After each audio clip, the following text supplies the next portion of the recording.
السلام عليكم ورحمة الله وبركاته. الحمد لله رب العالمين والعاقبة للمتقين وعلى آله وأصحابه أجمعين أما بعد. সম্মানিত দর্শক, আজকে আমরা নাদিয়াতুল কোরআন কায়দা শিক্ষার ২১ নম্বর পর্বে আপনাদের সবাইকে আন্তরিক মোবারকবাদ। আজকে আমরা যে বিষয়টা শিখব, গত যে ক্লাসগুলোতে আমরা শিখেছিলাম নুন সাকিন এবং তানবিনের কায়দা, অর্থাৎ নুন সাকিন এবং তানবিন আসলে তারপরে কয়েকটি হরফ আসলে তার কিভাবে গুণনা করে আমরা পড়তে হবে, কখন গুণনা করে পড়তে হবে আর কখন গুণনা ছাড়া পড়তে হবে, এই বিষয়টা আমরা আপনাদেরকে গত ক্লাসগুলোতে দেখিয়েছিলাম। তার মধ্যে আমাদের যে বিষয়টা খুব গুরুত্বপূর্ণ, এই ৮টি হরফ ব্যতীত বাকি সব জায়গায় আপনারা গুণনা করবেন। তবে আমরা প্রকার ভিত্তিক পড়েছিলাম যে ইজহার, ইকফা, ইদগাম।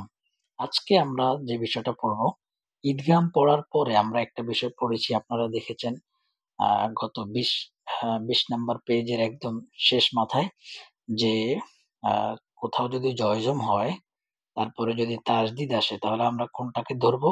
তাসদিদকে ধরবো, আর এই জয়জমওয়ালা হরফটাকে বাদ দিব পড়ার ক্ষেত্রে। কিন্তু যদি নুন সাকিন এবং নুন সাকিন হয়, নুনের উপরে যদি জজমটা হয়, তাহলে নুন সাকিনটাকে আমরা গণায় ধরবো যে এই নুন সাকিনের পরের হরফটা কি আসে, যে গুন্না ওয়ালা হরফ আসে নাকি গুন্না ছাড়া হরফ আসে। কিন্তু মিলানোর ক্ষেত্রে আমরা তার পরেরটার সাথে মিলাবো। ঠিক আছে? তো এই বিষয়টা আপনারা আশা করি বুঝতে পেরেছেন। তো এখন এই আয়াতটা, এখানে যে বিষয়টা আছে এটা হচ্ছে গত ক্লাসের সেই বিষয়টা। তো এখানে দেখেন ওয়া জবর ওয়া, কফ জবর বামে খালি আলিফ, ক ওয়াক, ওয়াক, লাম জবর তায়ে জয়জম, লাম জবর তায়ে জয়জম। তাহলে এই একটি তার মধ্যে কি জয়জম, তারপরেরটা হচ্ছে কি ত, ত। তাহলে এখানে এখানে কি, এখানে আমরা কোনটার সাথে পড়বো? আমরা এখানে তাসদিদের সাথে পড়বো। কারণ কি, তাসদিদের সাথে পড়বো এই জন্য, কারণ আমরা পড়েছি যে জয়জমটা হচ্ছে ছোট, তাসদিদটা হচ্ছে বড়। তবে এখানে আরো একটি বিষয় রয়েছে, সেটা হচ্ছে তা আর ত, এই দুইটার মিশ্রণ। আচ্ছা, এই বিষয়টা আপনাদের প্রয়োজন নাই এই মুহূর্তে, আপনারা শুধু যেখানে তাসদিদ আছে সেখানে মিলাবেন। তাহলে লাম জবর তয় তাসদিদ লত, ওয়াকালাত, তোয়া জবর বামে খালি আলিফ, ত জবরের বাম পাশে খালি আলিফ হলে, খালি আলিফ আসলে কি করতে হবে? এক আলিফ টান দিতে হবে। কিন্তু আমরা এখানে আপনাদেরকে বলেছি যে এই চিহ্নটা যদি থাকে, এই চিহ্নটা, তবে নিয়ম কানুন আমরা সামনে পড়বো, তবে আপাতত এই চিহ্নটা থাকলে আপনি সেখানে এক আলিফের পরিবর্তে ৪ আলিফ টান দিবেন। তাহলে এখানে ওয়াকালাত, কয় আলিফ টান? ৪ আলিফ টান হবে। হামজাজের ই, ফা জবর ফা, ইফা, তাদি পেশতুন, ইফাতুন। ওয়াকালাত তাইফাতুন। ওকে, এখানে আরেকটা বিষয় সামনে আপনারা পাবেন। এখনই বলে দিচ্ছি যে কোনো আয়াতের শেষে যদি এরকম গোল তাটা আসে, অথবা ওই যে এইভাবে যদি গোল তাটা আসে, তাহলে এটাকে আমরা হা করে পড়বো।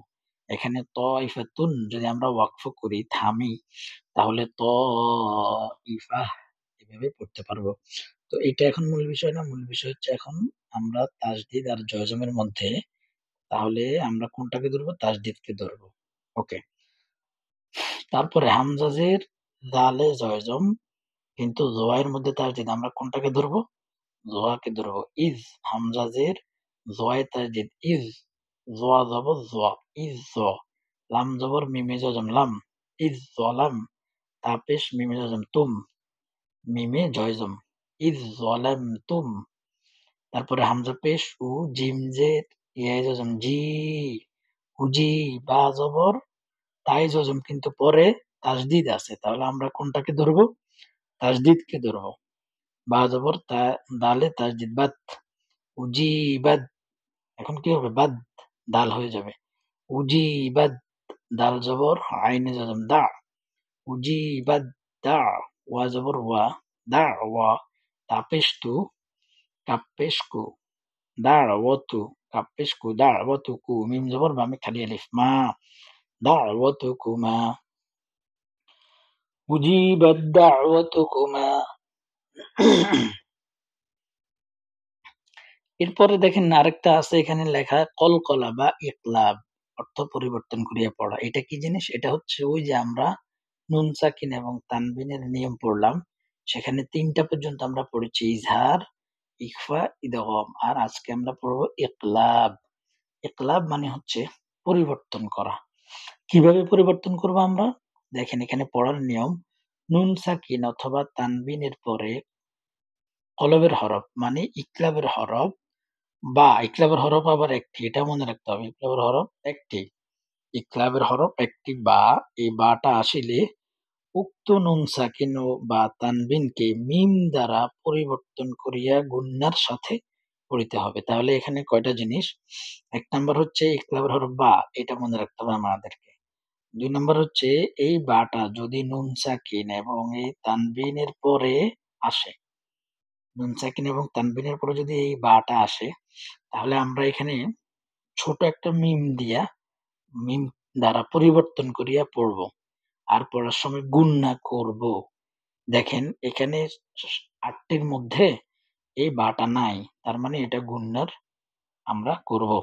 তবে এখানে ইকলাব কি দ্বারা আমরা এটাকে পরিবর্তন করে গুণনা করে পড়ব? মিম দ্বারা। এই যে এখানে দেখেন। এখানে আচ্ছা, তাহলে কিভাবে এই পড়াটা হবে? আমরা এখানে পড়ি যে মিম জের নুনে জয়জম। এখন নুনে জয়জম আসছে তার মানে কি? তার মানে নুন সাকিন। তো নুন সাকিনের পরে কি আসছে? বা। তাহলে বাটা কি? বাটা হচ্ছে ইকলাবের হরফ। বাটা যেহেতু নুন সাকিনের পরে আসছে, তাহলে আমরা এটাকে মিম দ্বারা পরিবর্তন করব। কাকে মিম দ্বারা পরিবর্তন করব? নুন সাকিনটাকে। তাহলে দেখেন মিম জের নুনে জজম। এখন বা আইন জবর বা। তাহলে মিন বা হওয়ার কথা। মিন মিন মিম জের নুনে জজম মিন। মিন বা হওয়ার কথা। কিন্তু আমরা বলবো মিম। এখানে মিম দিয়া নুনটাকে আমরা মিম করে পড়বো। আশা করি আপনারা বুঝতে পেরেছেন যে নুন সাকিনের পরে যদি বা আসে, তাহলে আমরা ওই নুন সাকিনটাকে আমরা বা দ্বারা মিম দ্বারা পরিবর্তন করে আমরা কি করব? পড়বো। এটা হচ্ছে আমাদের শর্ত, নিয়ম। এই নিয়মে আমরা পড়বো। তাহলে এখানে মিন মিন বাড়দি হওয়ার কথা, কিন্তু আমরা বলবো মিম বাদি। আবার দেখেন মিমজের নুনে জয়জম, জয়জম আসছে আবার তারপরে বা আসছে, ইকলাবের হরফ। এখন আমরা নুন সাকিনটাকে পরিবর্তন করব কি দ্বারা? মিম দ্বারা। তাহলে মিম জবর নুনে জয়জম, তারপর বা জবর ইয়া জজম বাই নুন জেননি মিন বাইনি। কিন্তু আমরা বলবো মিম বাইনি। আবার নুন জের সদে জজম তাসদিদ নিস মিম বাইনিস। আমরা মিম দ্বারা পরিবর্তনও করব, গুণনাও করব। সদ পেশ লামে জজম সুল মিম বাইনিস সুল বাজের বি মিম বাইনিস সুলবি। ইয়া জবর ওয়ায়ে জজম ইয়াও, মিম জবর মা ইয়াও মা, হামজা জের ই ইয়াও মা ই, জাল দুই জের। দুই জের মানে কি? দুই জের মানে হলো তানবিন। দুই জবর দুই জের দুই পেশকে তানবিন বলে। তানবিনের পরে এখানে কি আসছে? বা আসছে। বাটা কিসের হরফ? বাটা হচ্ছে কলকলার হরফ। সরি, বাটা হচ্ছে ইকলাবের হরফ। ইকলাবের হরফ। ইকলাবের হরফ তানবিনের পরে যদি তানবিন এবং নুন সাকিনের পরে যদি ইকলাবের হরফ বা আসে, তাহলে আমরা কি করব সেটাকে? আমরা সেটাকে মিম দ্বারা পরিবর্তন করিয়া পড়ব। তাহলে দেখেন এখানে জাল দুই জের দিন, বাজের বি। তো আমরা এটাকে কিভাবে পড়বো? জাল দুই জের দিন, এই জায়গায় আমরা পড়বো জিম ইয়াউমাইযিম। বাজের বি, জিম জবর যা, বিজা। হা জবর নুনে তাজদিদ হান, গুণনা করব। কেন গুণনাটা করব? কারণ হচ্ছে এখানে নুনের উপর তাজদিদ। আমরা জানি নুন মিম তাজদিদ হইলে ওয়াজিব গুণনা। তাহলে ইয়াউমাইযিম বিজাহান, নুন জবর না মিম জবর মা, বিজাহান্নামা। ইয়াউমাইযিম বিজাহান্নাম।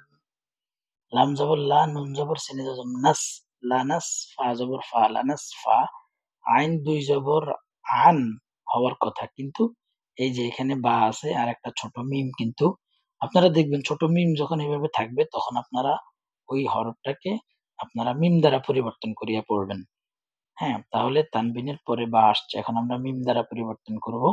তো কি হবে? লানাসফাআম, বাজের গুণে তাসদিদ বিন, লানাসফাআম বিন, নুন জবর বামে খালি আলিফ না, বিন না, সদ যে সিয়া জবর ইয়া, তাজেদ সিয়াতে, লানাসফাআম বিন নাসিয়াতি। ওয়াকফ করলে এই তাটা কি হয়ে যাবে? হা হয়ে যাবে। লানাসফাআম বিন নাসিয়াহ। এরপরে র জবর বায়ে তাজিদ রব, বাজির বি, রব্বি, মিম পেশ, ওয়াই জজম মু, সিন খাজা জবর সা, রব্বি মুসা। ওকে, এখানে রব্বি মুসা এটা কেন আসছে? এটার নিচে কিছু কায়দা আছে, আমরা কায়দাগুলো এখন পড়ে নেব। আজকে আবার আরেকটি নতুন নিয়ম। ১ নাম্বার নিয়ম হচ্ছে র, র কে কিভাবে ফোর করে পড়বেন আর বারিক, অর্থাৎ কিভাবে মোটা করে কখন আমরা র কে মোটা করব আর কখন আমরা পাতলা করে পড়ব, এটার নিয়ম। আমি আপনাদেরকে আগে একটি ক্লাসে বলেছিলাম যে আল্লাহ শব্দ যদি কোথাও দেখেন, তাহলে এর আগে যদি জবর এবং পেশ থাকে তাহলে এটাকে আমরা ল, ল করে পড়বো। এই যে ল, এই ল এটা হচ্ছে মোটা, আর যদি জেদ থাকে তাহলে লা করে পড়বো, আর এটা হলো পাতলা। র এর ক্ষেত্রেও এরকম আছে যে কখন আমরা র, র বলবো আর কখন রি বলবো। হুম, কখন আমরা এটাকে আহ, গোল করব, মোটা করব, আর কখন এটাকে পাতলা করব। চলুন তাহলে এখানে বই আমাদের কায়দাতে যেভাবে আছে আমরা সেভাবে একবার পড়ে নিই। র, হরফটি পড়ার দুটি নিয়ম, একটি হচ্ছে পোর বা মোটা করা, আর একটি হচ্ছে বারিক বা পাতলা করা। তাহলে র এর উপর যদি জবর অথবা পেশ অথবা র এর উপরে জজম থাকে, সাকিন থাকে, কিন্তু তার ডাইনে থাকতে হবে জবর অথবা পেশ। এই যে এখানে এইদিকে তাকান, এই র, র এর উপরে যদি জবর এবং পেশ থাকে তাহলে এটা মোটা হবে। আবার র এর উপরে আছে সাকিন বা জয়জম, কিন্তু এর আগে আছে কি জবর পেশ, এটা হইলেও এটা মোটা হবে। তাহলে মোটা হওয়ার কয়টা নিয়ম? দুইটা নিয়ম। একটা হচ্ছে র এর উপরে সরাসরি কি থাকবে? জবর অথবা পেশ থাকবে, অথবা র এর আগে র এর উপরে থাকবে জজম, কিন্তু এর আগে থাকবে কি জবর অথবা পেশ। এই দুইটা নিয়ম হলে তখন আমরা এটাকে মোটা করে পড়ব। আর কখন আমরা এটাকে পাতলা করব? এর নিচে জের অথবা অথবা সাকিন যুক্ত র, তার ডাইনে জের থাকলে র হরফে বাকি পাতলা করি। অর্থাৎ আমরা যেরকম দেখলাম র এর উপরে যদি জবর এবং পেশ থাকে তাহলে মোটা করব, এবং র এর মধ্যে সাকিন কিন্তু এর আগে যদি জবর এবং পেশ থাকে তাও মোটা করব। কিন্তু র এর মধ্যে যখন জেদ থাকবে তখন আমরা কি করব? পাতলা করব। কিভাবে উচ্চারণ করব ওটা আমি দেখাচ্ছি একটু পরে। আর যদি মনে করেন র এর উপরে জয়জম আছে, এর আগে জের আছে, হ্যাঁ, তাও এটা কি হবে? পাতলা হবে। তাহলে মোটার নিয়ম দুইটা, একটা হচ্ছে র তার ও নিজের উপরে কি থাকবে? জবর অথবা পেশ থাকবে, অথবা র এর উপরে জজম থাকবে কিন্তু আগে তার আগে জবর অথবা পেশ থাকবে। ঠিক তেমনি র, র এর আগে মানে র তার নিজের মধ্যে জের থাকলে পাতলা, কিন্তু তার উপরে যদি জজম থাকে, কার উপরে? র এর, তাহলে তার আগে জের থাকলে সেটাও কি হবে? পাতলা হবে। এটা হচ্ছে র এর নিয়ম। এবার আসেন আমরা আল্লাহ শব্দের লাম কখন আমরা, আচ্ছা এখানে কি আছে সেটা পড়ি। আল্লাহ শব্দের লাম পড়ার নিয়ম। আল্লাহ শব্দের তাজদিদের লামের ডাইনের হরফে জবর অথবা পেশ থাকিলে আল্লাহ শব্দের নামকে পুর বা মোটা করিয়া পড়িতে হয়, এবং ডাইনের হরফে জের থাকিলে আল্লাহ শব্দ বারিক বা পাতলা করিয়া পড়িতে হয়। যে বিষয়টা আমি আপনাদেরকে দেখাইছি যে আল্লাহ শব্দ, এই শব্দটার দেখলেই বুঝবেন এটা কি শব্দ? আল্লাহ শব্দ। এই শব্দের আগে যদি জবর অথবা পেশ থাকে তাহলে এইটা কি হবে? তাহলে এটা মোটা হবে। আর যদি এটা জের হয় তাহলে এটা কি হবে? পাতলা হবে। উদাহরণ কি? যেমন আল্লাহ, আল আল্লাহ, এই যে এখানে জবর আসছে যেন ল হইছে। কিন্তু আমরা যদি লিল্লাহি বলি, লামে তাসদিদ, হ্যাঁ? তাহলে এই যে তাসদিদ, এটা আল্লাহর উপরে যে তাসদিদটা, এই তাসদিদের ডাইনের হরফে যদি জেদ থাকে তাহলে এটা হবে পাতলা, লা হবে। আর যদি এটার আগে পেশ অথবা জবর থাকে তাহলে ল হবে। তার মানে ২ টার সেম নিয়ম। র, র এর উপরে জবর এবং পেশ থাকলে কি হবে? র মোটা হবে। আর র এর নিচে জেদ থাকলে পাতলা হবে। তবে র এর উপরে যদি যজম থাকে তার আগে যদি আবার জবর এবং পেশ থাকে তাও সেটা কি হবে? মোটা হবে। আবার র এর উপরে যদি যজম থাকে আগে যদি জেদ থাকে তাও সেটা কি হবে? পাতলা হবে। আবার আল্লাহ শব্দটা তো বারবার বললাম। তাহলে আমরা এবার এখানে উদাহরণ দেখি কি আছে, যে ওয়া জবর ওয়া, হা জবর বা আমি খালি আলিফ হা, ওয়াহা, র পেশ, ওয়াই জজম রু, নুন জবর না, রু না, ওয়াহা রু না। এখন দেখেন রটা আমি কি করে পড়লাম? ল, র, রু, মিল আছে না? ল, রু, মানে ২ টা মোটা হইলো। ২ টাই কি হলো? মোটা। কারণ কেন মোটা হইছে এটা? কারণ র এর উপরে পেশ আছে। আমরা বলছি র এর উপরে যদি পেশ অথবা জবর থাকে তাহলে সেটা কি হবে? মোটা করে। তাহলে হারুন। তারপর কফ জবর, রয়ে যজম। জবর আছে আগে, রয়ের উপরে কি আছে? যজম আছে। আমরা বলছি যে রয়ে যজম থাকলে এর আগে যদি জবর এবং পেশ থাকে তাও কি হবে? মোটা হবে। তাহলে কর, কর, এই যে মোটা হবে। কর, ইয়া জবর ইয়া। কেউ যদি বলে কার, কার, মানে পাতলা করে তাহলে হবে। তাহলে এই নিয়মটা আদায় হবে না। কিভাবে পড়তে হবে? কর, কফ জবর, রয় যজম, কর, ইয়া জবর ইয়া, তা দুই যে তিন, কর ইয়া তিন। এখন এখানে তানবিন আসছে। আমরা দেখবো যে তানবিন আসলে এরপর হরফটা কি। তো তানবিনের পরে কফ আসছে। কফটা কিসের হরফ? কফটা হচ্ছে মূলত ইখফার হরফ। আবার আমরা সহজ নিয়ম, এই ৮ টার ভিতরে যেহেতু কফ নাই, যেহেতু কফ ৮ টার ভিতরে নাই, সেহেতু কফ আসলে আমরা কি করব? গুণনা করব। এটাই মূলত ইকফার হরফ। আমরা এখানে ইকফার গুণনা করব। তিং, ইকফা মানে কি? নাকের ভিতরে নিয়ে গোপন করে গুণনা করা। তাহলে তিং, ক্বরইয়াতিং, কফ পেশ রয় জজম কুর, বা জবর বা আমি খালি আলিফ বা, কুরবা, নুন আলিফ দুই জবর নান, কুরবানান। এই যে আবার এখানে কফ পেশ রয় জজম আসছে। তাহলে আমরা বলছি যে রয়ে জবর পেশ আসলে মোটা হবে এবং রয়ের উপরে যজম থাকবে। এর আগে জবর অথবা পেশ থাকলেও মোটা হবে। তাহলে এখানে পেশ আছে, এটা কি হবে? কুরবানা, ক্বরইয়াতিন, কুরবানা। এরপরে দেখেন র এর মধ্যে আছে জের। র জের জায়েজ হজম রিজ। র এর মধ্যে সরাসরি জের আসলে আমরা বলছিলাম পাতলা হবে। তাহলে রিজ, রিজ আপনি যদি রিজ গোল করে বলেন মোটা করে তাহলে এটা এই নিয়মটা হবে না। রিজ, কফ আলিফ দিয়ে জবর, লামে তাসদিদ, কল, লাম জবর লা, রিজ কল্লা, কাফ পেশ মিম জজম কুম, রিজ কল্লাকুম, রিজ কল্লাকুম, মিম জের, রয়ে যজম। দেখেন আমরা বলছি যে র এর উপরে থাকবে যজম, আগে আগে জের থাকলেও সেটা পাতলা হবে। র এর নিচে সরাসরি জের অথবা তার আগে জের থাকলে কি হবে? পাতলা হবে। তাহলে মির, ইয়া জবর ইয়া, মির ইয়া, তা দুই যে তিন, মির ইয়া তিন, ফাজের রয় যজম ফির, ফির, ফির, এটা হবে না। ফির, ফির, ফির, আইন জবর আইন জবর নুন যজম আও, ফির আও, নুন জবর না, ফির আও না।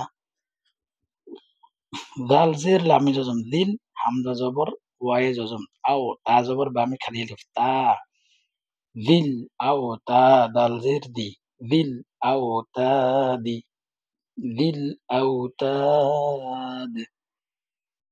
তাহলে এই পর্যন্ত আমরা শেষ করলাম। তাহলে আজকে আমরা যে বিষয়টা জানলাম, র কি কখন মোটা হবে, কখন পাতলা হবে, আল্লাহ শব্দ কখন মোটা হবে, কখন পাতলা হবে এবং ইখতিলাফ সম্পর্কে আমরা জানলাম।